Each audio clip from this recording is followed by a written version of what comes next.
Hi everybody, Dacob here. Welcome back to the Fragrant Bunker. Today we're going to talk about how to buy perfumes, in particular how to fight FOMO, fear of missing out when new perfumes are released, and how to fight that urge to keep purchasing more and more and more.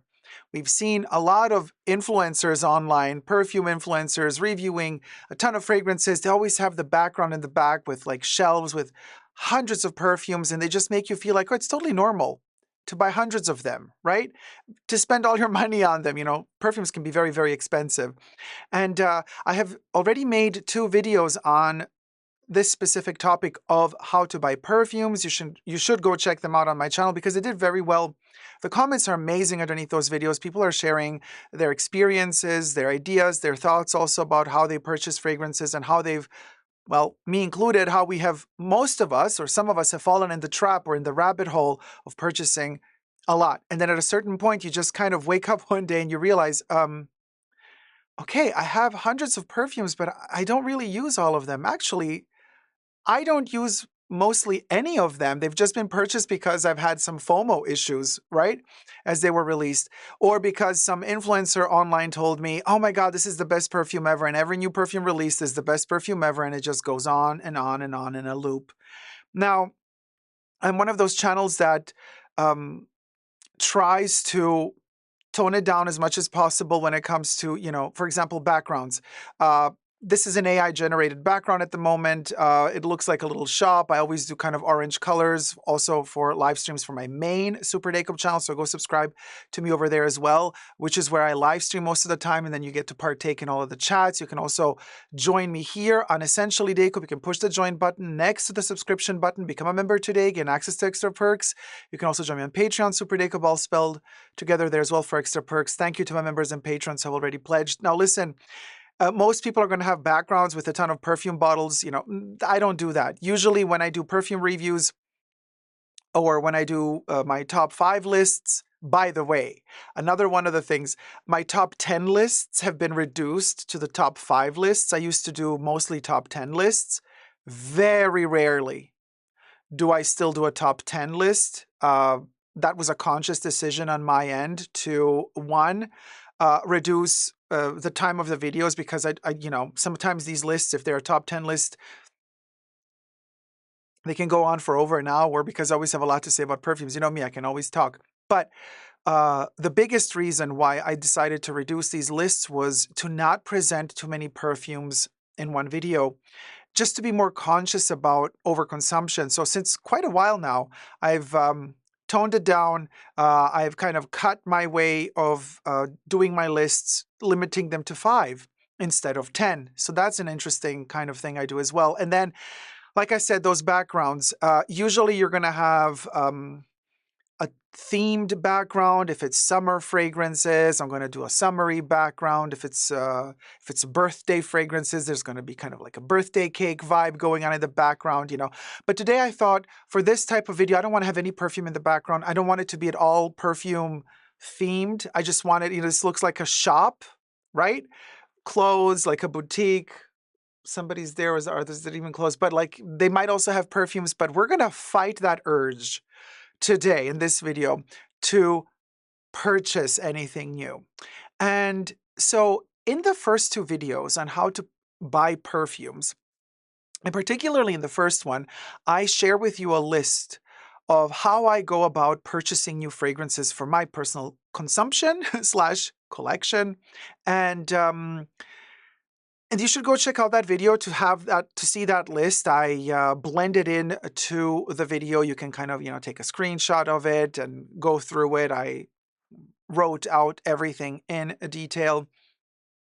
That helps minimize the consumption for sure, but it also helps rationalize the consumption. And this is a really important factor to battle FOMO, the fear of missing out. The first factor of fighting the FOMO is to stop being emotional when deciding to make a purchase.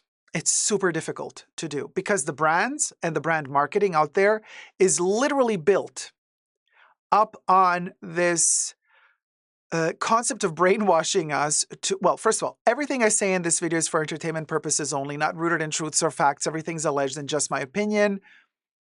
Period. Also, thumb up the video if you're enjoying it. So, as a person who has worked in brand marketing in the past, I can tell you from experience, people are paid and paid very well to build up that manipulation inside of the consumer to think that they need something that they are led to believe that they want. So it's a misguided situation where the brand wants you to think that you need something that you don't need. But first, they have to create inside of you the desire for the product. First, they need to create inside of you, to instigate inside, to spark inside of you the wanting for the product. Okay. They do that in many different ways by creating fear of missing out, limited editions, telling you this is a one-off thing, it's never going to come again, giving it to people that you follow on social media that you respect or that you look up to, or celebrities that you look up to. So they create all of this buzz around the product, right? They want you to want it. But then they construct this concept of once you want it, they want to try to make you believe that you need it. And the difference between want and need is big. We oftentimes tend to confuse the two. We think that what we want is what we need and vice versa. Not true. What you want is not always what you need, and what you need is not always what you want. But how do they do this? How do the brands do this? And with perfumes, it's particularly easy to do it because perfumes, as if you watch perfume reviews, not perfume reviews, ad campaigns, brands tend to associate, this was especially big in the 80s and 90s. Now, new perfumes being launched, if they're not niche, if they're major brand launches, they still have ad campaigns for them, but they're not as complex and emotional as they used to be in the past. And here is the plot twist. The plot twist of creating the FOMO inside of you and the wanting turning into needing is when the brand marketing manage to transform your wanting something into emotion. And once they get you emotional, you're going to start thinking that you actually need the product. And how do they get you emotional? Many different ways. In the past, before influencer social media, how would brands get you emotional? Through ad campaigns. Perfumes would have these insanely elaborate ad campaigns that were full of passion, sexuality, emotion. Sexuality is an emotion, by the way. So, and it kind of would make you feel some type of way, right? And that feeling and that emotion would create a need to prolong that feeling inside of you. Because the ad campaign is very short. The advertisements, it's either a photo of the perfume, and that's it. It's a photo. You look at it, it did what it had to do. It influenced you in the way that they're hoping it's going to influence you. The video ads last usually between 10, 40, 50 seconds, usually between 20 and 30. That's the average. And then they're supposed to impact you emotionally in such a strong way that after the ad is over, the longing to feel that emotion persists and remains inside of you. So that's when the brand has succeeded in transitioning you and your desire for this perfume from wanting to needing, because you're hooked. They hooked you to it through the ad, and they've created that need to live inside of that world that they created inside of that advertisement, usually video advertisement. Now, with the advent of social media and influencers, brands have it very easy because they don't have to invest billions, well, back in the day, millions or hundreds of thousands of dollars, and then hundreds of thousands of dollars as time progressed became millions and then billions. And brands now don't want to invest that money. They want to play it safe. So you can imagine they don't have to hire these very expensive photographers, art directors. They don't have to pay super expensive time slots on television stations to air their ad campaigns. No. Now all they got to do is send a couple of free bottles to a couple of influencers who are ready to talk about the perfume for free. And you know what? more power to them and more power to the influencer. Listen, if you send me a perfume that I love, I might review it. I might, because if it's something I love, I want to share that emotion that I got from the perfume with my viewers. But there's a lot of influencers out there who are going to create these emotions without actually feeling anything for the perfume, just because they're either paid by the brands to talk to you about it, not a lot of money as compared to how much the brands would spend for an ad campaign, world nationwide or internationally on television and other medias. So you can imagine how the level and sophistication of trickery of brand media, brand marketing, has pushed itself up another level. Why am I saying this? Because it's not very clear and transparent anymore as it once used to be. In the past, it was very clear when you're watching a TV show or a movie on television. From time to time, there's an ad break and there's a couple of advertisements playing. After they're done, a couple of minutes later, the movie begins again, or the TV show begins again, or the news begin again, whatever you were watching. With social media, this territory becomes fuzzy and blurry, and brand marketing loves that. Now, thankfully, laws are being set in place more and more, in some countries less rather than more, unfortunately. And these laws are basically targeting content creators, influencers, to have to disclose when they are actually advertising a product. Sometimes you watch YouTube videos and somewhere in this corner or in that corner, as you're watching it, something pops up that says includes paid promotion. That's exactly what it is. That's when an influencer is doing their job correctly and fairly, and they are telling, even better so, when that little icon pops up, basically the content creator has to activate that behind the scenes, and when they're setting up their video before they upload the video, they have to actually tick the box that their video does include paid promotion, and that then appears up there in one of the two corners. But even better yet is if the content creator / influencer tells you in the video, you guys, by the way, this portion of the video is sponsored by something, or this portion of the video is brought to you by blah, blah, blah, powered by blah, blah, blah. And it can be many different ways of sponsorships. The influencer might have gotten the perfume for free, but no payment on top of the perfume. And they've in a promo package, PR package, and they decided to share it with you to talk about it. Or said influencer could have been paid by the brand to say exactly what the brand wants them to say to you, right? Or said influencer could have been not directly paid in advance to make a promotional video about the product, but maybe they were given an affiliate link, a coupon code that includes their name or their username that they then share with their viewers and say, if you purchase from this brand using my coupon code, you get 10-15% off, and then a part of the proceeds go to the influencer if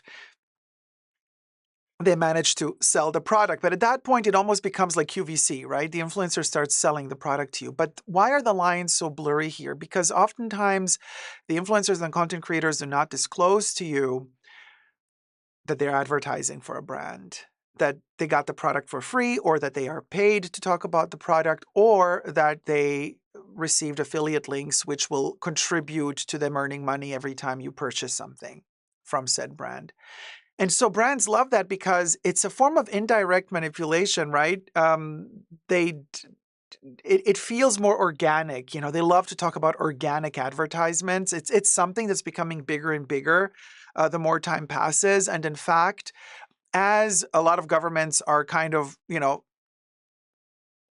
homing in onto the influencers that are trying to sneak away from telling you that something is sponsored, or that it's a paid advertisement, there are laws set in place actually in certain countries telling the influencers, hey, you have to state very clearly, also on Instagram, in the description box, in the caption under the photo, it's like includes paid advertisement. Like this photo is an ad. A lot of influencers do not do it anyway, even though Morally, they should, and in some countries, legally, they are obliged to.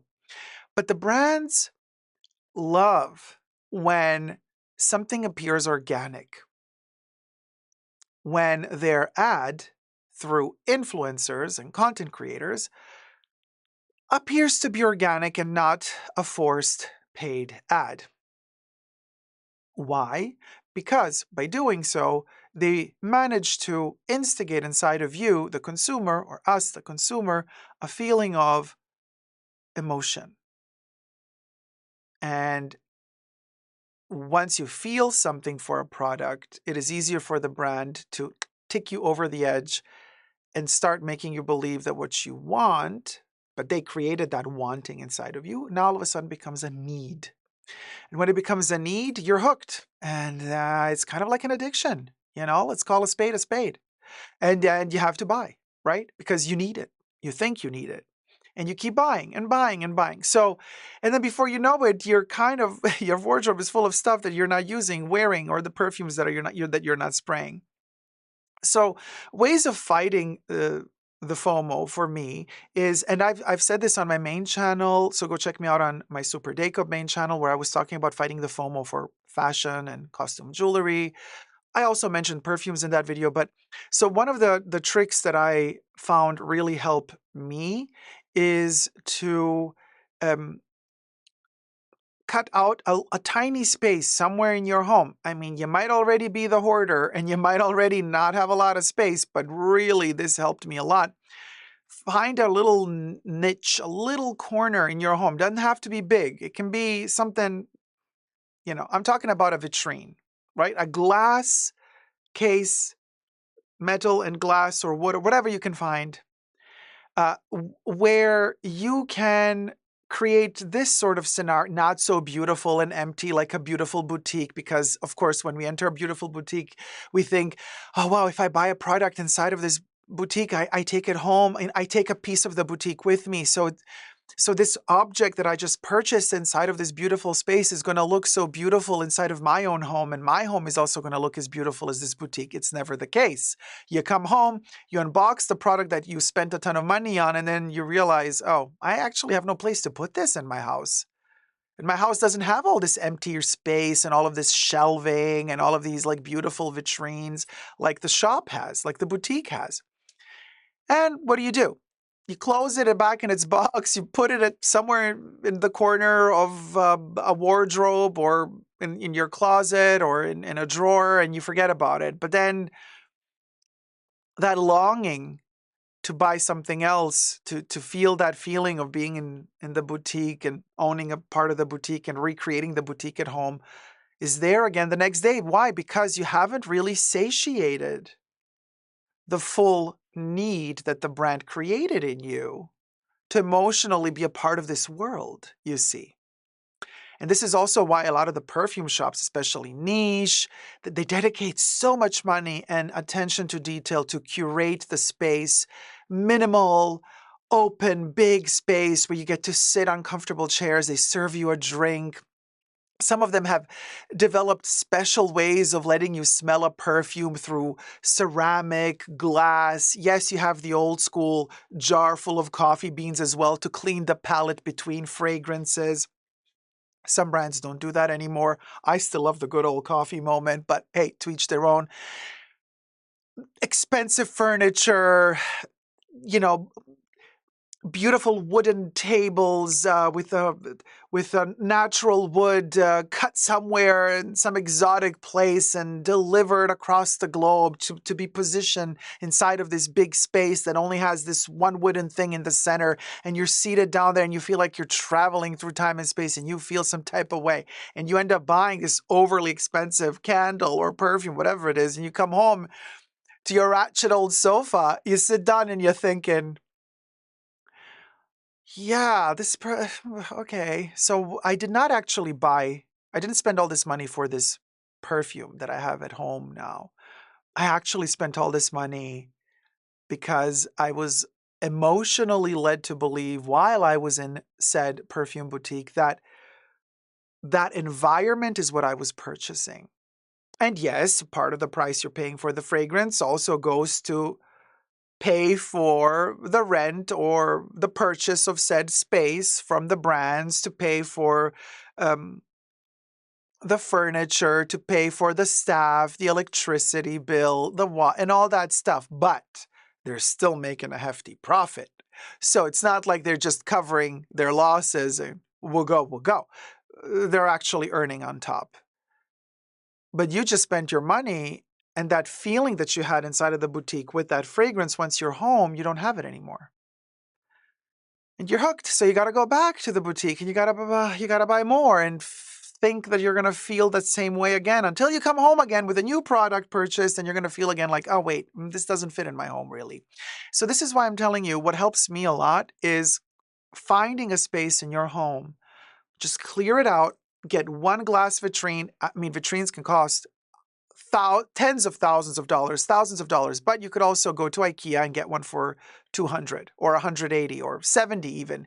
If you want a really skinny, tall one in glass and metal, they even have like for $79, like really tiny vitrines. Like, it doesn't have to be anything bougie. That's what I'm saying. If you have the money, do bougie.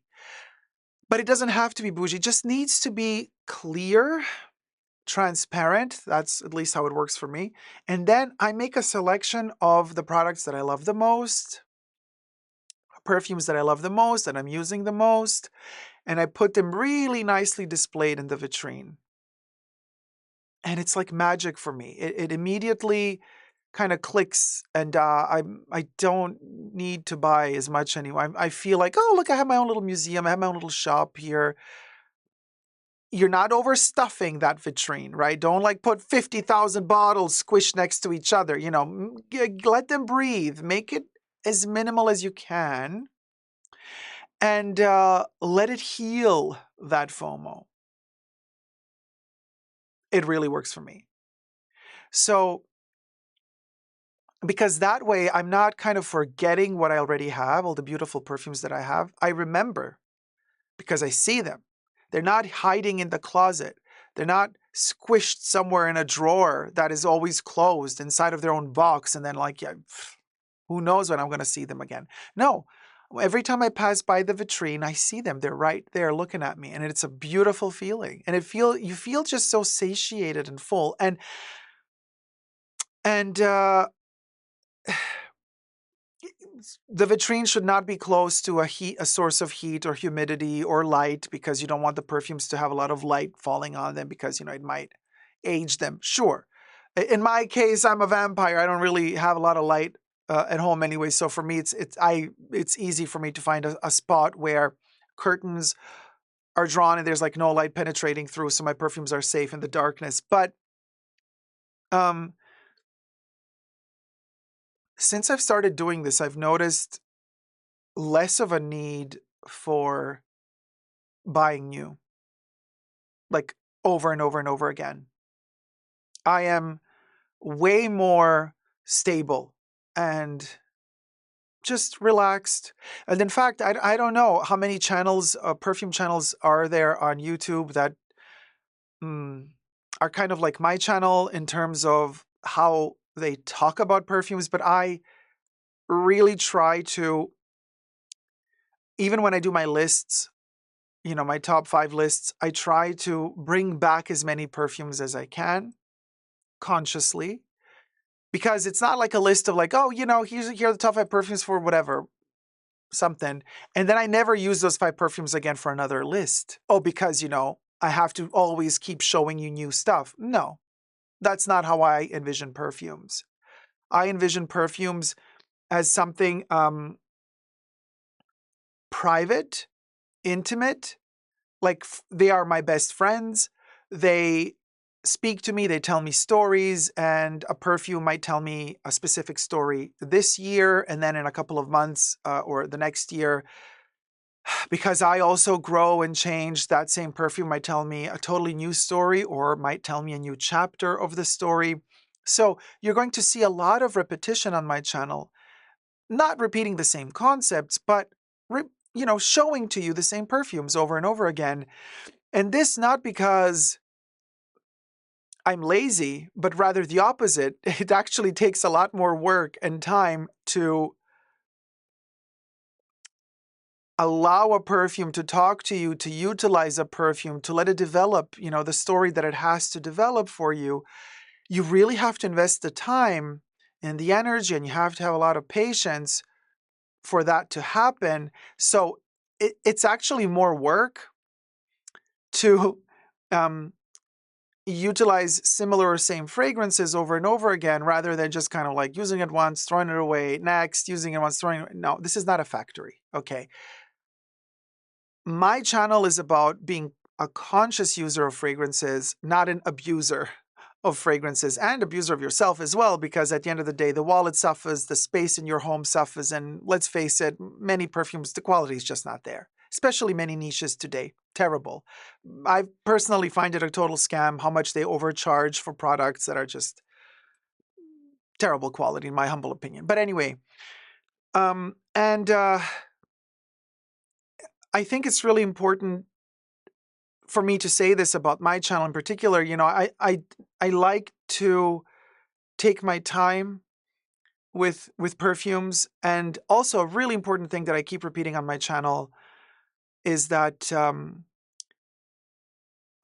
you're not gonna see or hear me talk on my channel about the panty dropper fragrances, the success at work fragrances, the wearing perfumes for others.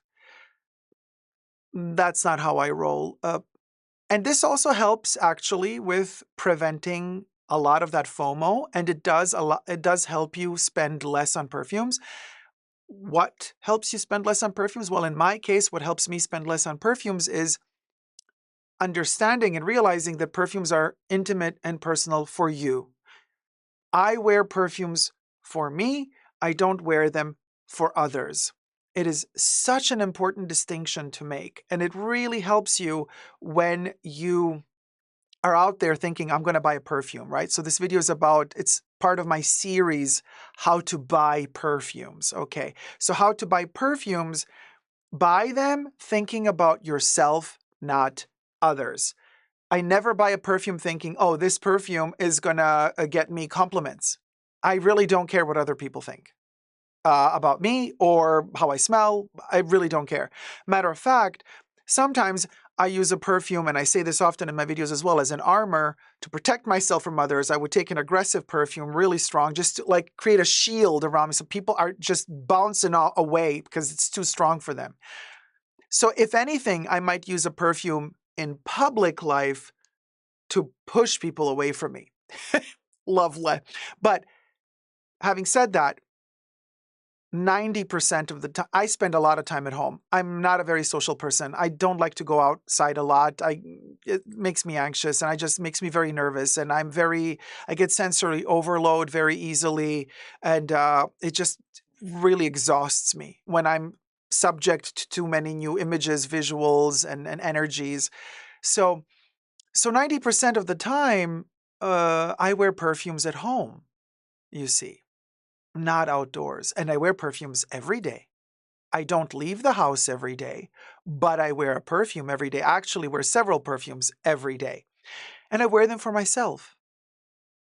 And this is another thing that helps you spend less on fragrances, because when you're wearing them for yourself, it's not about longevity anymore. In fact, also when I review fragrances, sometimes, because you guys ask me often, well, how's the longevity? How long does it last on the skin? Like, oh my gosh, I put it on me and it only lasts 5 minutes, and I want to spray it in the morning, leave the house. Here you go. I'm spraying it for the outside world, and I want it to smell on me for at least 8 hours. That's not how I see perfumes. Some of the most beautiful perfumes I own last 5 minutes, and I love them. And I love the fact that they last 5 minutes. I spray them for myself at home. It's an accent. It's a moment. Sometimes I'm at home and I'm sitting on my couch thinking, something, whatever, and I get that that desire for that flavor. Flavor in terms of it's a smell. It's a flavor. Perfume is also music. It has notes, right? Bass note, top note. So you can see perfumes. There's music. You can see them as poems. You can see them as stories, storytellers, story makers. But most importantly, I see them as accents throughout the day, like musical accords throughout my day. And sometimes I just need a little ding instead of a dong, you know? So there's a big difference. And that ding that just there and comes and goes is really important as well in my life. I don't want perfumes to only be this loud thing that lasts hours and hours and hours. No, because like I said, perfumes are an intimate experience for me. They are something that I do for myself at home. I don't perfume myself for others. I always wear perfume to bed. I wear it throughout the day, different occasions, before lunch, before dinner, after dinner. Sometimes I don't want to wear anything before dinner, depending on how the dinner tastes and what's the smell of the dinner. You know, sometimes you don't like to mix fragrance smells with food smells. All of these things are very intimate. And it's a relationship that you have with your perfume, and you're using it throughout the day, every day. And with every perfume, you have a different type of relationship and story. But having them visual in this vitrine for me, every time I pass by, I'm like, oh, how about you now? Well, let's talk a little. Little spritz, just a little tiny spritz, just to get the vibe, get the mood, and then we move on, you know, throughout the day. That alone limits the desire for new perfumes, because there's so much that the perfumes that you already have, there's so much that they need to tell you still before you actually go out to buy some more. And it really makes you not need. You see, need instead of want. It makes you not need to go and buy more. And I mean, we're living in tough times at the moment as well. Recession on the horizon, or already has hit many places. It's not like everybody has a ton of money to just throw out on perfumes. So, you know, I don't know. I don't think it's quite responsible of a lot of these content creators out there that are talking about perfumes to just kind of churn out so many videos talking about, here's buy this, buy this, buy this. Here's a new one. Here's a new one. Here's another new one, another new one. I mean, there's thousands of new perfumes being released every year. You know, unless you're not working in the industry, and unless you're not getting them all for free anyway, because you're a journalist writing about them, or because you're known in the circles and writing books about them, and then, you know, the brands send them to you for free. But if you're a person actually wanting to buy all of them, there's no way. I mean, who has a budget to, you know, just niche alone is like, what was it last year? 1,400 niche releases. And then you can imagine, add on top of that all the main release. I mean, we're talking tens of thousands of perfumes a year, and some of them are real trash, while others are more, you know, better quality. So there's no way that you're going to be able to own all of them, period. Okay.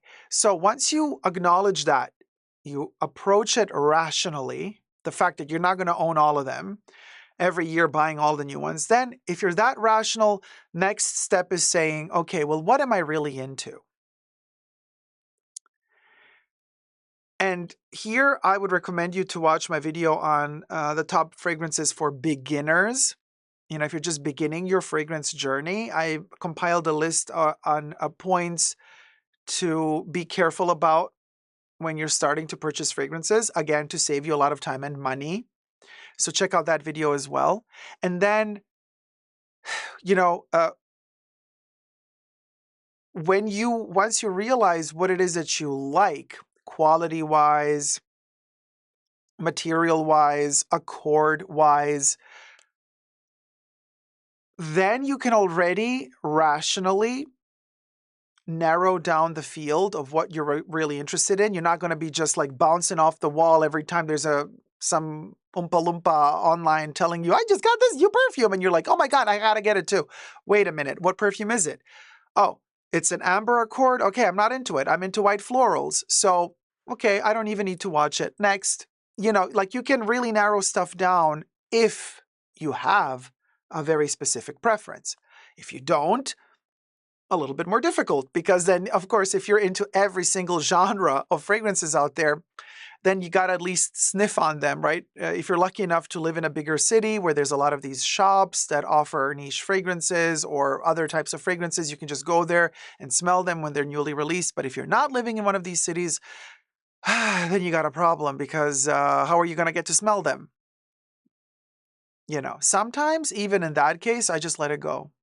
I'm just like, Yeah, I'm curious to know how this product smells, how this new perfume smells, but no, I don't want to spend, for the sample and the shipping costs and wait for it and hope it's not stolen in the post, because that's another thing. Everything gets stolen nowadays in the post.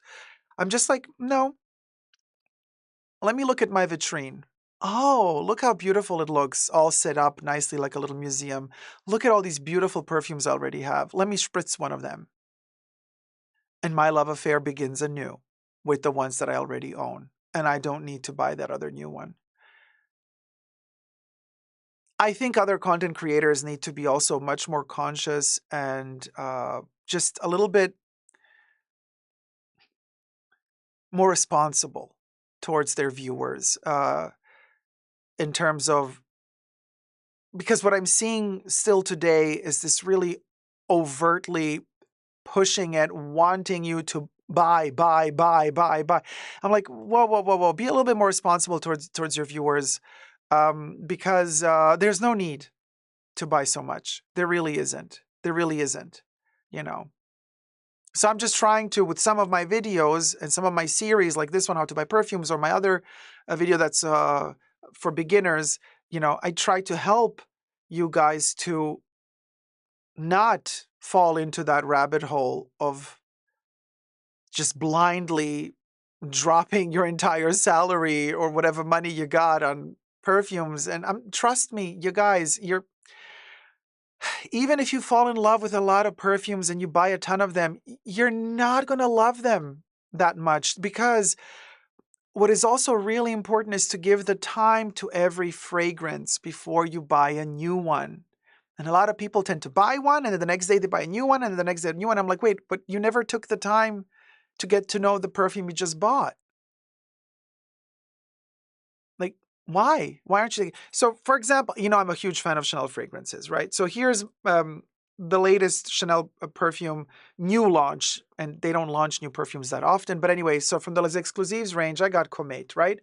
And I got it in April.